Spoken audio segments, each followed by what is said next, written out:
Si Rawing Niti.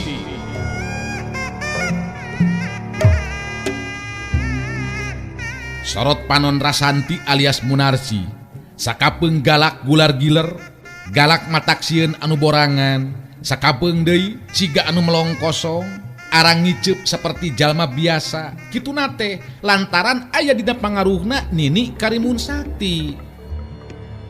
Dongeng Sunda Romansilat ngajujut laku mapai rundayan carita hiji jajaka katurunan Jawara Sunda. Si Rawing Nitis. Sanca dawuk cengkat nangtung, muterkeun paneuteup kasabudereun eta patempatan, narik napas panjang bari ngagerendeng ngomong sorangan. Di mana aing bisa manggihan si topeng mayitnya? Sanajan bener arwah panasaran kibuyut ireng anu sumanding geus mere pituduh mangsa diri aing ngayakinkeun ilmu, tapi tetep nu ngaran si topeng mayit cenah boga ilmu anu luar biasa. Kadinya aing kudu guru ilmu. Ku cara kitu kakara bisa malaskan nyeri ka si Rawing. Si Rawing Nitis digarap Kumang Inoy, naskah Yasana Yat R, pangreka jeung panyeup sora Udi Gibran, dibaturan Kukang Awe, teknik jeung editing garapan Nopan Cahya Lagawa, dibaturan Kukang Ence, pangjejer gawe Muhammad Ismail Haufansa.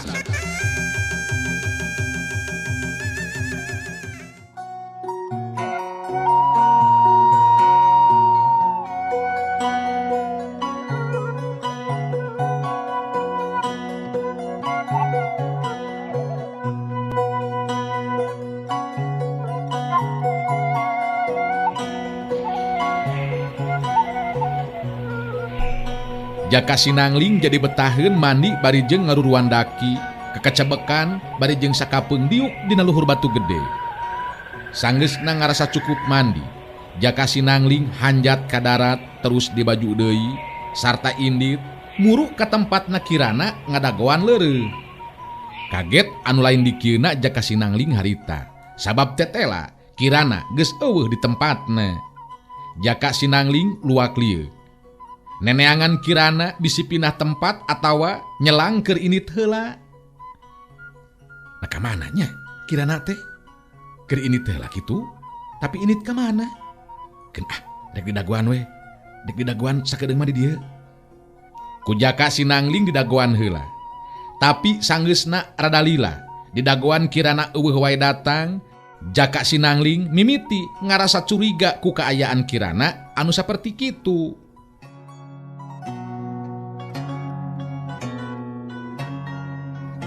Ku Jaka Sinangling terus digerowan, bari dipapai di teteangan, di sakuliah eta petempatan, tapi weleh kirana teu kapanggih. Akhirna Jaka Sinangling jadi ngarti, kirana geus indit tanpa pamit, duka teuing kunaon sababna, jeung rek ka mana tujuanana. Jaka Sinangling nyaranekeun awakna kana tatangkalan, ningali ka tempat anu anggang, bari bibirna ngagerendeng ngomong sorangan. Aduh, kunaon kirana bet ngalakukeun tindakan kitu nya. Indit sorangan, papisah jeung diri aing, bari teu amitan heula deui. Nyaan, karunya ku nasibna. Pasti manehna boga anggapan ngarasa hina sapeda indit babarengan jeung diri aing. Kirana, kunaon anjeun bet nangtukeun sikep jeung tindakan anu kieu kirana? Salah, jelas salah. Padahal mah naon anu dilakukeun ku anjeun dina waktu ayeuna teh salah kirana.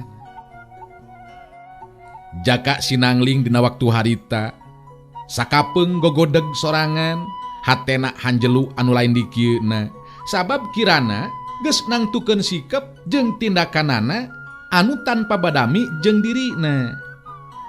Jaka Sinangling jadi inget deui kana musibat anu tumiba ka kirana. Si tilu bayangan ala saradan memang geus ngancurkeun kahirupan kirana. Jaka Sinangling inget kana eta kajadian, bet beukegilig hatena. Dirina kudu mampu nyangking ilmu silat anu hebat. Sangkan bisa numpes ejeng nindak jalma-jalma saperti si tilu bayangan ala Saradan. Anu geus nyalahgunakeun ilmuna, tindakanana sawenang-wenang demi nganter karep ejeng kahayangna sorangan. Jaka Sinangling unggut-unggutan bari ngomong deui sorangan. Memang bener mun kieu mah. Diri aing kudu neuleman ilmu silat anu punjul. Sabab iwal ku cara kitu aing bisa ngabela anu lemah. Cacakan lamun harita diri aing boga pangarti anu masagi, geus bisa dipastikeun kirana moal nepikeun ka jadi korban. Mun kieu carana, jelas diri aing kudu jadi jago.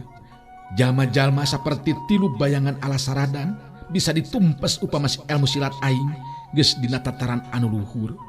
Jelas aing kudu nepungan anu jadi bapa ieu mah ye. Medari riwayat anu saterusna neuleman ejeng ngayakinkeun ilmu silat ka bapa aing anu nalah Sirawing. Kitu di antarana tekad anu aya dina hatena Jaka Sinangling dina waktu harita. Sanggeusna diyakinkeun ubek-ubekan di teteangan tetep teu kapanggih, akhirna Jaka Sinangling neruskeun lampahna kalawan tekad dek nepungan Sirawing bari medar ngeunaan riwayatna tutas tepung lawung ejeng bapakna. Jaka Sinangling boga karep rek neuleman jeung ngayakinkeun ilmu silat ti anu jadi bapakna. Tapi tanpa diduga ti anggalna. Harita Jaka Sinangling anu keur lumampah di satengahing jalan bet pasarandog ejeng Sanca Dawuk anu keur ngalaksanakeun pancen menang parentah ti si Topeng Mayit pikeun neangan wanoja geulis rupa anu masih keneh suci pikeun dijadikeun korban. Sanca Dawuk katingali kaget oge mangsa pasarandog ejeng Jaka Sinangling teh sabab manehna geus meunang beja ti si Topeng Mayit yen Jaka Sinangling digebruskeun kana jero gawir.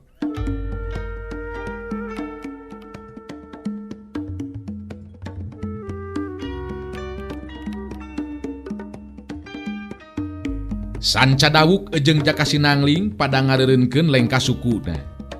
Dua tetepan bantrok Sanca Dawuk anu miheulaan nyarita di barung ejeng seuri.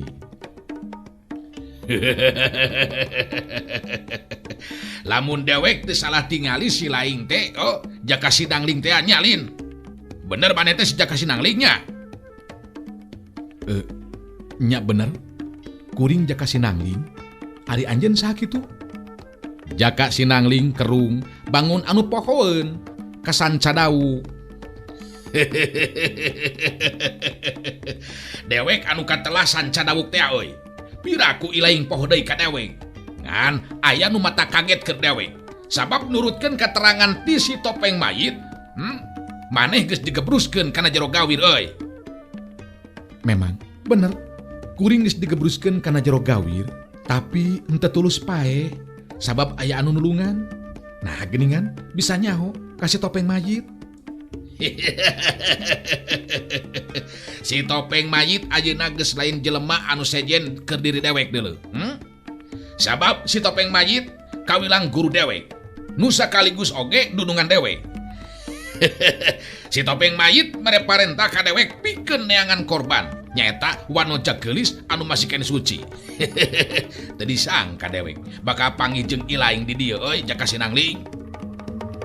Ngageter oge hate Jaka Sinangling dipanggihkeun ejeng jalma saperti Sanca Dawuk di lebah dinya. Sabab Jaka Sinangling geus apaleun Sanca Dawuk kawilang lain jalma anu bageur. Komo ngadenge pangakuanana ayeuna majarkeun teh manehna ngalaksanakeun parentahna si Topeng Mayit.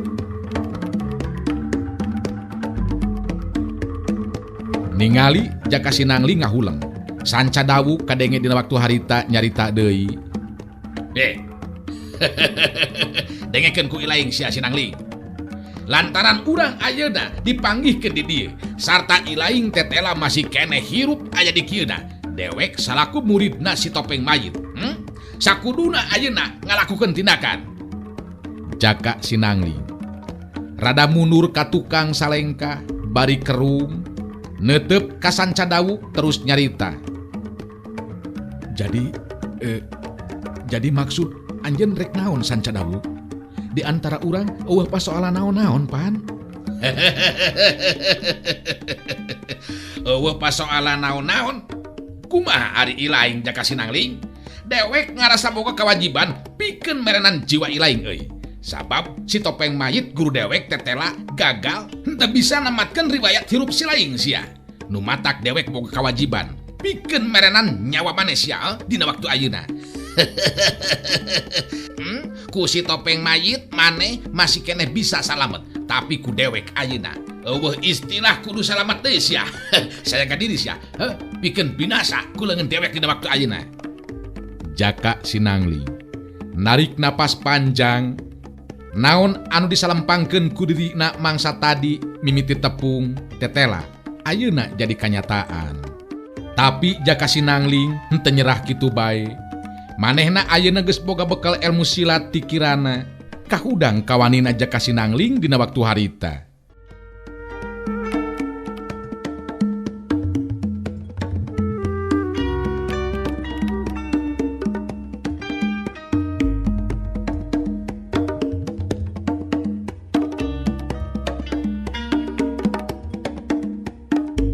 Jaka Sinangling ngetep seket ka Sanca Dawuk terus nyarita. He, Sanca Dawuk, lamun memang maneh boga karep rek binasa ka diri kuring, kapaksa ayeuna kuring bakal bela diri Sanca Dawuk. Ulah nganggap enteng ka kuring. Rek bela diri, rek ngalawan. Maneh becus naon sia kana jurus Jaka Sinangling. Tapi lamun memang ilaing boga kamampuhan dina harti rek ngalawan, eta leuwih alus euy. Supaya aya sedina ari ngalawan heula mah nya. Henteu langsung kojor, teu langsung kojor. Sok coba, dewek ayeuna ningali boga kamampuhan naon ilaing, Jaka Sinangling langsung harita ngawangun pasangan dumasar kana ilmu silat anu dilatihkeun ku kirana tea. Sanca Dawuk ningali Jaka Sinangling ngawangun pasangan teh kalakah ngalenggak seuri.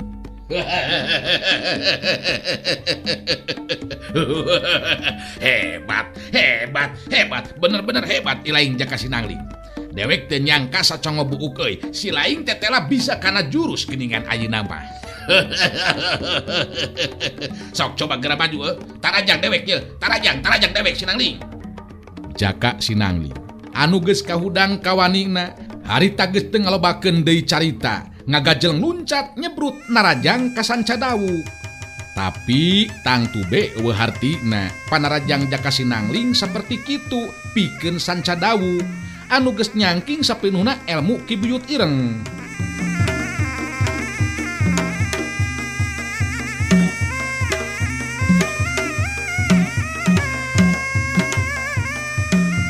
Kakaraku sageprakan oge, Jaka Sinangling panarajangna geus teu bisa labas kabendung ku sapasang leungeun Sanca Dawuk anu langsung ngagunakeun ilmu Sanca Brajana. Bareng jeung ngadaligdeugna badan Jaka Sinangling kadorong mundur ku tanaga lawan.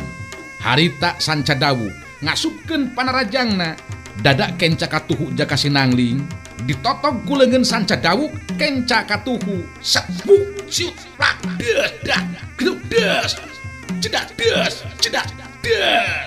Walah cengkang kebut Jaka Sinangling dina waktu harita langsung rubuh ngabebengkang dina luhur lemah. Dadana karasa nyeri luar biasa, puguh ditotog ku leungeun lawan dina kakuatan ilmu Sanca Braja.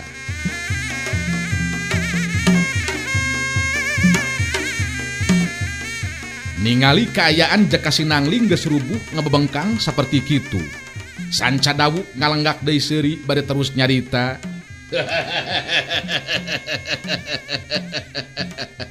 Cek dewek oge kumaha Jaka Sinangling, si laing memang moal mampu, moal bisa, moal bisa.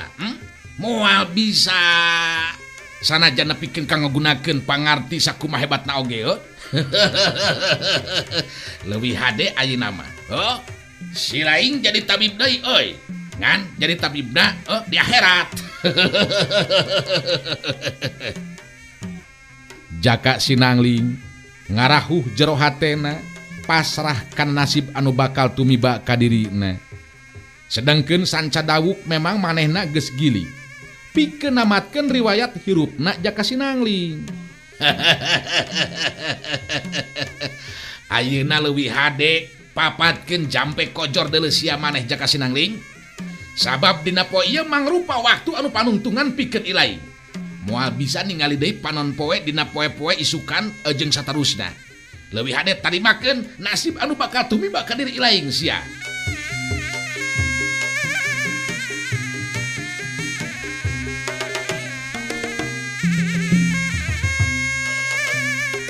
Sanca Dawuk geus rek ngagajeleng luncat bari ngajejekeun dampal sukuna kana lebah dada Jaka Sinangling anu geus nandangan tatu di jero. Tapi ngadadak teu bisa labas gerakanana sabab ngadenge aya sora anu ngagero dituturkeun ku jirim awewe anu nembongkeun diri anu tayalian ti Dewi Angrum geuningan. Ulah bakal dibinasakeun Kang Sanca. Hap, hapalah, ulah diteruskeun. Sanca Dawuk langsung harita ngareret ka jirim anu anyar datang anu tayalian ti Dewi Angrum. Sanca Dawuk teneruskeun tindakanana. Harita neuteup antep ka Dewi Angrum awewe anu geus lila tetepung jeung manehna. Dewi Angrum? Nah bener Dewi Angrum ya teh. Dewi Angrum imut ngagelenyu bari maju nyampeurkeun ka Sanca Dawuk. Geus teu asa-asa deui langsung harita ngarangkul ka Sanca Dawuk.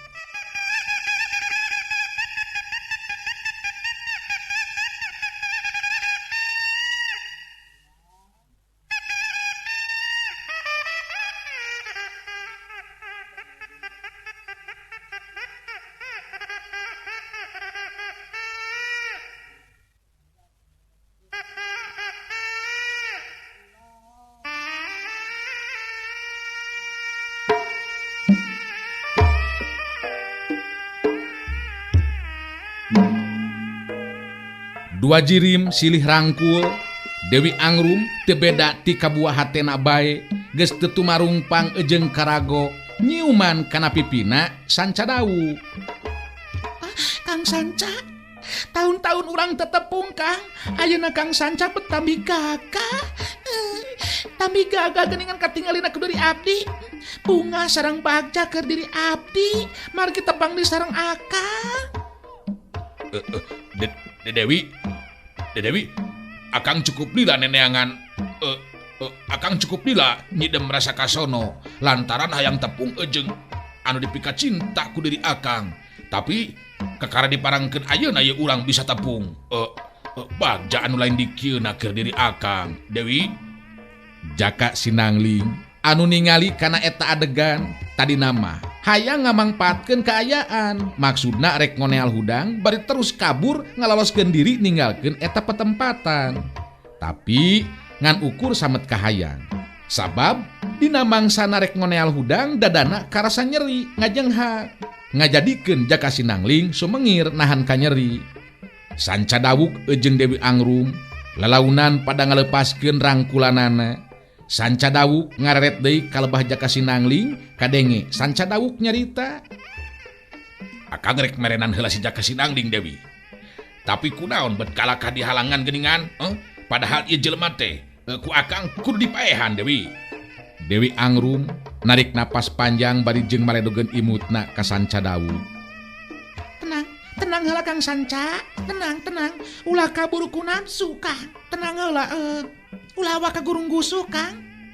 Jalma saperti si Jaka Sinangling moal jadi ancaman pikeun pihak urang Kang. Ngan upama Jaka Sinangling dibinasakeun dina harti, henteu dimangpaatkeun heula kaayaanana Kang, jelas urang bodoh kacida Kang, urang bodoh kacida.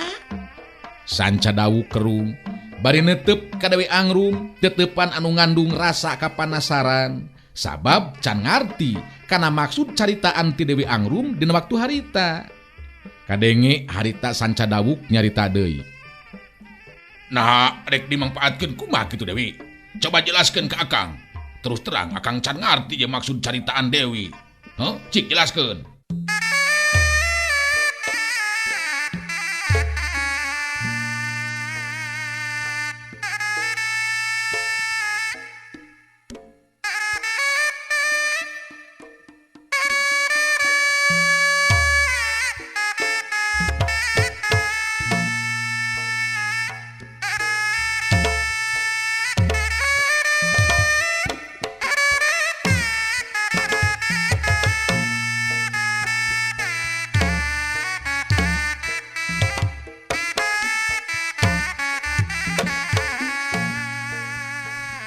Sanca anu gagah, Kang Sanca pujaan abdi lahir jeung batin.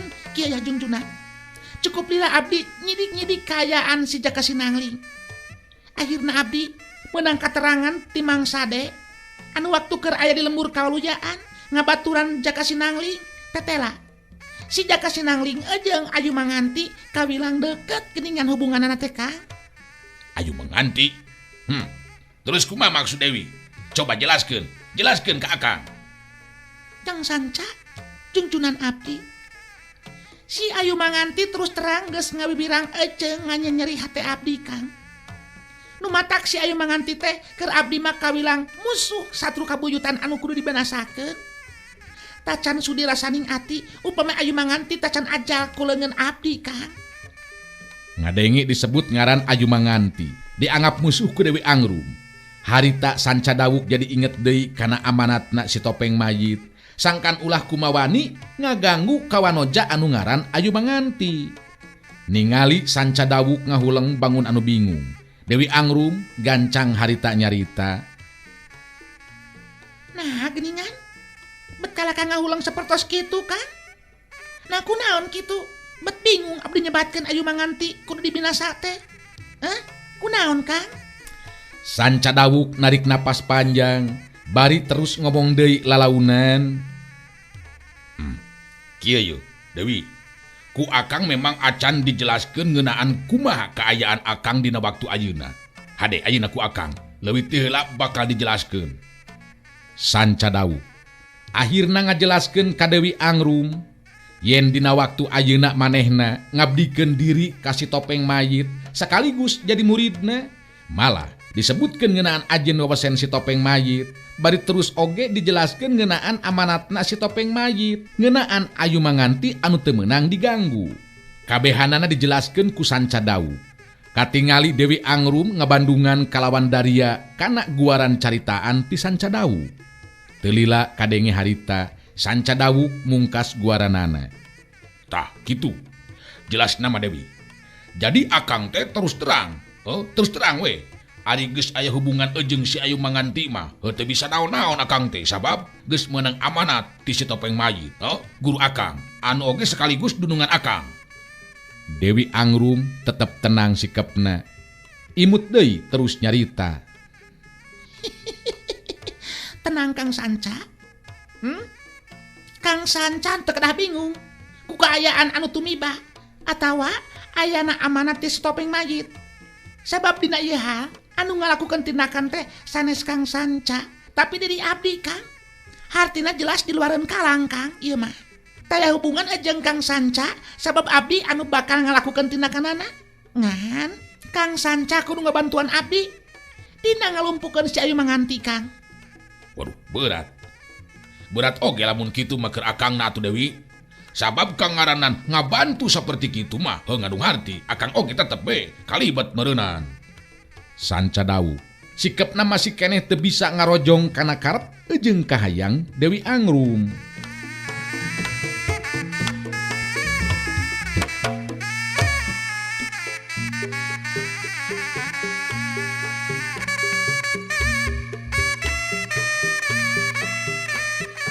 Detepan Dewi Angrum jadi ngandung kakuciwaan.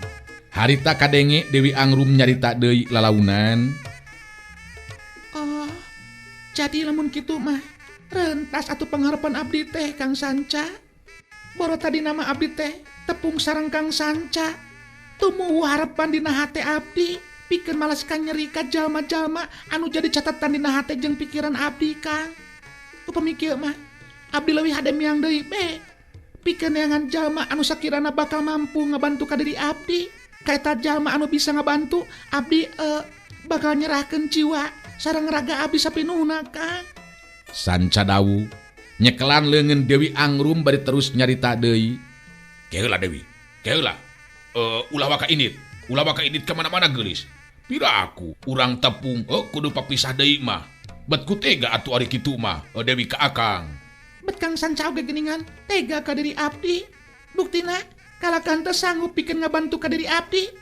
Padahal abdi geus janji sabae anu bisa ngabantu diri abdi pikeun malaskeun ka nyeri bakal dijadikeun salaki. supaya bisa mampu malaskan nyeri ka Sirawing. Leuwih teu heula bisa ayu manganti heula Kang, sabab aya kerja lana Kang. Nah, aya kerjaan aku mah gitu Dewi. Cik, sok jelaskeun ka Akang.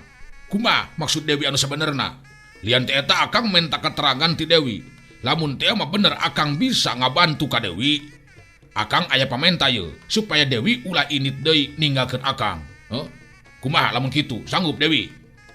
Dewi Angrum harita ungeuk lalaunan bari nyium leungeun Sanca Dawuk telila terus nyarita deui. Jelas, abdi memang moal ninggalkeun deui Kang Sanca. Asal memang Kang Sanca bisa diandalkeun ku diri abdi. Tah, maksud abdi teh aya bahana keur jalana pipatieun si Ayu Manganti. Cek abdi oge tadi, di antara si Jaka Sinangling jeung Ayu Manganti kungsi aya hubungan anu khusus Kang. Dina arti hubungan batin anu deukeut. Ku cara kitu, lamun si Jaka Sinangling ku urang dijadikeun tawanan, dipake pikeun mancing kedatangan Ayu Manganti, nya di dinya urang ngalakukeun tindakan Kang luyu jeung larancang urang teh. Di mana si Ayu Manganti datang, Kang Sanca Dawuk anu ngalumpukeun, abdi anu ngabinasakeun anak Kang. Di mana geus diberesan si Ayu Manganti, kakara si Jaka Sinangling diperenan sakalian. Kitu maksud abdi teh Kang Sanca. Dewi Angrum negrakeun jalan pamikiranana ka Sanca Dawuk. Kangaranan Sanca Dawuk anu geus kapangaruhan ku sikep jeung caritaan sarta rasa cintana ka Dewi Angrum ngajadikeun Sanca Dawuk nya tujuan kana maksud tujuan atawa rarancang Dewi Angrum. Kadenge harita Sanca Dawuk nyarita deui.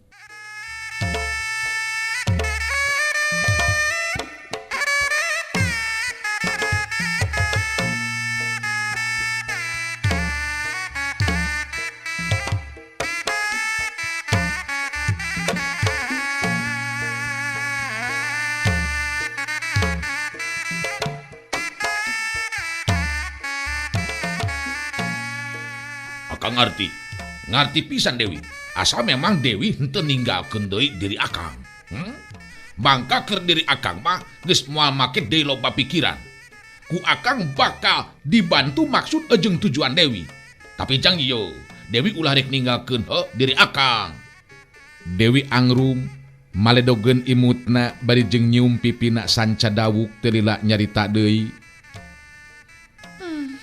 Kang Sanca. Abdi tadi apantos ngajelaskeun Kang. Upami memang aya lalaki anu dibantu atanapi ngabantu ka diri abdi, geusan ngawujudkeun cita-cita abdi pikeun malaskan nyeri ka jalma anu ngaran Sirawing jeung Ayu Manganti, eta lalaki ku abdi bakal dijieun salaki Kang. Abdi bakal ngabakti lahir jeung batin Kang. Ari si Galungga kumaha ayeuna Dewi? Harita mah pan terus terang Akang oge memang rumah saeleh jajaten. Ngan lamun ayeuna mah 10 urang anu ngaran si Galungga Akang sanggup pikeun merenan jiwana. Henteu kedah nyaritakeun deui eta jelema Kang. Si Galungga memang ngan ukur bisa nyarita.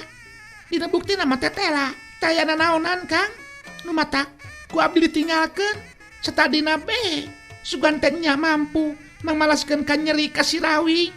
Ari pek teh bet kala ka jadi pacuna kitu ta Kang Sanca. Oh, jelas atuh lamun kitu mah. Tah, ngeunaan Sirawing memang teu bisa gurung-gusu.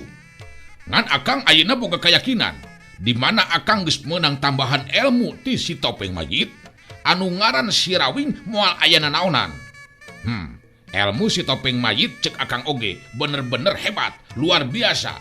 Sigana bae di antara sakabeh jago nu aya di dunia kajawaraan moal aya nu mahi kana elmuna si Topeng Mayit kitu tah Dewi. Dewi Angrum unggut-unggutan tanda ngarti jeung percaya kana caritaan Sanca Dawuk. Telila kadenge deui Dewi Angrum nyarita. Jadi upami kitu mah Kang Sanca teh bakal ngabantu ka diri abdinya Kangnya. Nuhun atuh pami kitu mah Akang bakal ngabantu regreg ye ka abdina oge. Malah pikeun abdi ayeuna mah tamah yakin Kang yen engke dina waktuna Kang Sanca pasti bakal mampu ngabinasakeun si Rawing musuh satru kabuyutan urang Kang. Nu matak akang ayeuna ngabdikeun diri ka si topeng mayit oge. Dewi sabab luyu jeung pituduh tiga ibna Mbah Buyut Ireng. Jelas akang kudu nambahan ilmu teh ka si topeng mayit. Pan tadi oge geus dijelaskeun ku akang. Tahu pemikitu mah ayeuna mah urang beresan we heula hiji-hiji Kang. Si Jaka Sinangling urang mangpaatkeun heula ku urang saterusna si aya manganti binasakeun. Kitu be ari cek abdi mah Kang. Nya bener kitu Dewi. Ngan, di mana ye? Ayeuna si Ayu manganti teh nya cicingna. Abdi geus nyelidikan. Tina hasil penyelidikan tetela. Ayeuna si Ayu manganti teh aya di salah sahiji lembur, malah tumetep di imahna Juragan Gandara, jalma anu pangbeungharna di eta lembur Kang. Kitu tah Kang. Hade lamun kitu mah. Geus teu kudu loba deui micen waktu atuh ayeuna mah. Urang laksanakeun we nya rarancang anu hiji heula, Dewi.